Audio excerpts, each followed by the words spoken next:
Where does our water come from? Chestnut Reservoir, I think. I want to say there's a lake. I thought it came from my dad's well.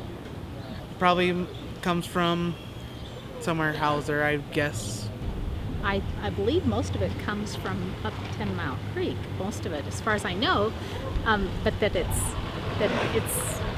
there's a very sophisticated water treatment system that we have, and that the water is then very drinkable.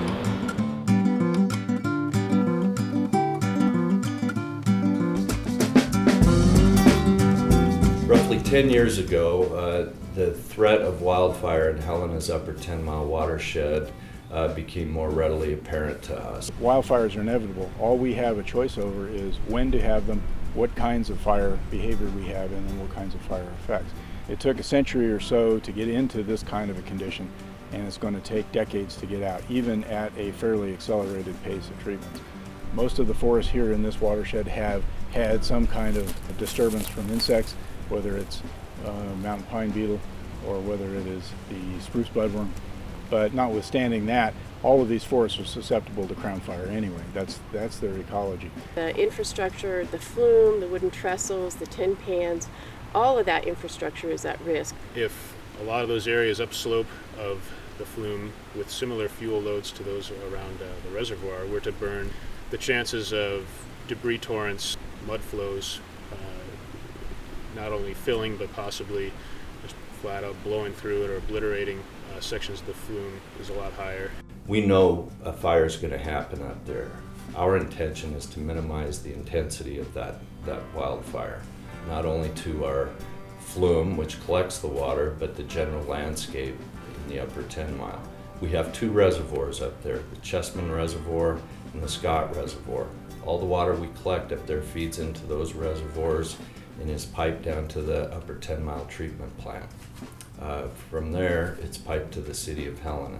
As city manager and as representing the City of Helena and the City Commission, we recognize the importance of maintaining a not only healthy water supply, but the quantity of water. Treating water so that it meets all public health standards is huge. It's backbone of the health of your community.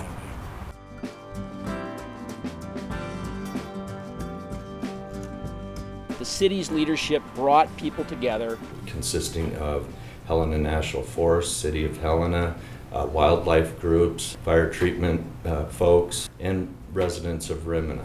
But really you had 28 people, local residents, all kinds of people that sat down and worked steadily with the professionals to come up with a set of recommendations that would have broad public support for the resiliency and the long-term future, really, of this watershed, including everything from protecting the city's water infrastructure that delivers water to our families and our homes, to fish, wildlife, the great elk, grizzly bear, wolverine, and lynx that actually use this watershed here.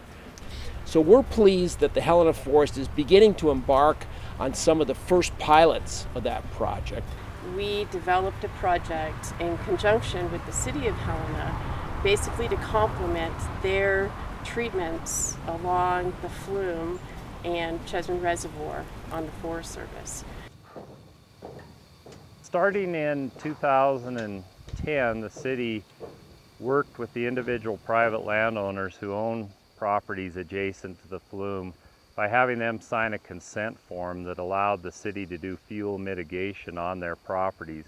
This project was funded through FEMA's pre-disaster mitigation program, and to date the City of Helena has accomplished approximately 73% of the privately owned portions of the Red Mountain Flume. On the right here we have a portion of the flume where we have an untreated stand of mountain pine beetle killed lodgepole pine, and looking at it you can see that it poses a physical threat to the flume, but also poses a threat if we were to have a wildfire in the 10-mile drainage. As it passed through this type of material, it would bring up intense fire and heat to the trestled portion of the flume, and undoubtedly the trestle itself would ignite. Where we're standing at here, we've had a beetle-killed tree actually fall across the trestled portion of the flume during a wind event, and this is certainly one of the concerns that the city hoped to address. And in this particular unit, we had a tremendous amount of mountain pine beetle lodgepole pine occurring in a forested setting. That material has been felled and dissected up into pieces and placed into hand piles where workers will be able to come in here and ignite these piles when we have snow cover and safe burning conditions. By treating the dead and dying material, we're giving trees the opportunity to replace those that have perished, and we're reducing the fuel so that if we do have a fire come through here, the more fire-resistant species like Douglas fir has the opportunity to have a lower intensity fire visit the area, which will be much less damaging to its bark and to the crown of the tree itself.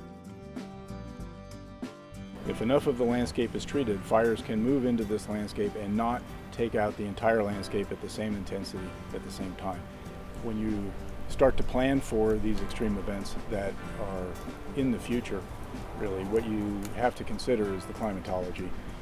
Take a look at weather stations, take a look at past fires and the kinds of weather that those experienced, and take a look at ignition patterns and locations and fire sizes. And you start to understand basically how far fires can move under these extreme conditions. The perspective that you gain from this starts to lead you to thinking about things at a very large landscape scale. If fires can move 10 or more miles in a given day, maybe 20 miles, one has to consider where are those fires coming from and what are they burning across as they get to a place that you care about, that you're trying to manage for other kinds of values, such as water quality, water quantity, as in the Tenmile.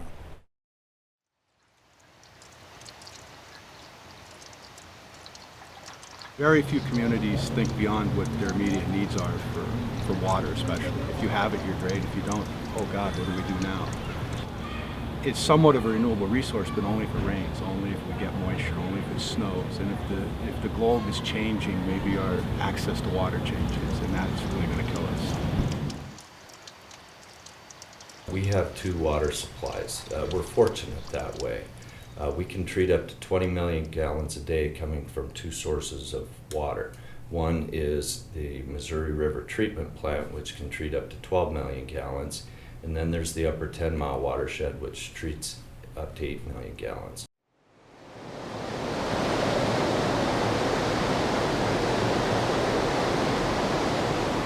This is the bar screen area. This is the initial treatment area. This is where the water is coming in from a pipeline up in Remini. Right at this point, right now, we're just removing the twigs, needles, anything that could hurt our downstream process instruments or equipment. We're trying to move in this area. As water leaves the bar screen, it's being collected and it's coming in through this pipeline. You can see the chemical feed lines coming in. This is where we add our chemicals. After the water has been treated with its chemicals, this is the first stage of the filtration process. There's probably about 1,200 gallons per minute flowing over the top of these weir plates right now. These are our final filters. This is the final filtering process after it leaves the CAC units. The water comes in on top of the filters and it's actually flowing through a dual media. There's actually 2 different layers on here. There's anthracite and sand. This is our outside clear well. After the water has been chemically treated for pH control and disinfection, the water comes out to this clear well. This is a 6 million gallon storage facility out here, and its whole purpose is to meet what we call contact time. That water has to be in contact with the chlorine for a certain amount of time before we can release it to the public, before it's deemed safe.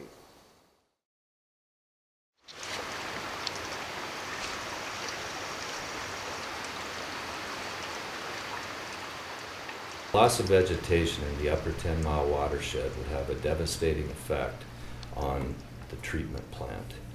We would need to close that plant, transition to the Missouri River Treatment Plant. We would be looking at approximately about 5 times the amount of money that it costs to run the 10 mile. What that means to Helena's families and businesses is significant increases in our water rates. Just as an example, the 10-mile treatment plant is about $40,000 a year in electrical costs. 6 months of operation at the Missouri Water Treatment Plant, $250,000 just for 6 months. Okay, we have to buy the water from the Bureau of Reclamation at the Missouri Water Treatment Plant. We have water rights on the 10 mile, so it's pretty much, it's our water, belongs to the City of Helena. And we've got millions of dollars invested in this. So I guess I cannot emphasize enough, this is an asset that we cannot just let go. We've got to be proactive, and we got to stay with it until this watershed is in the shape that it needs to be, so that we, again, just protect this valuable asset.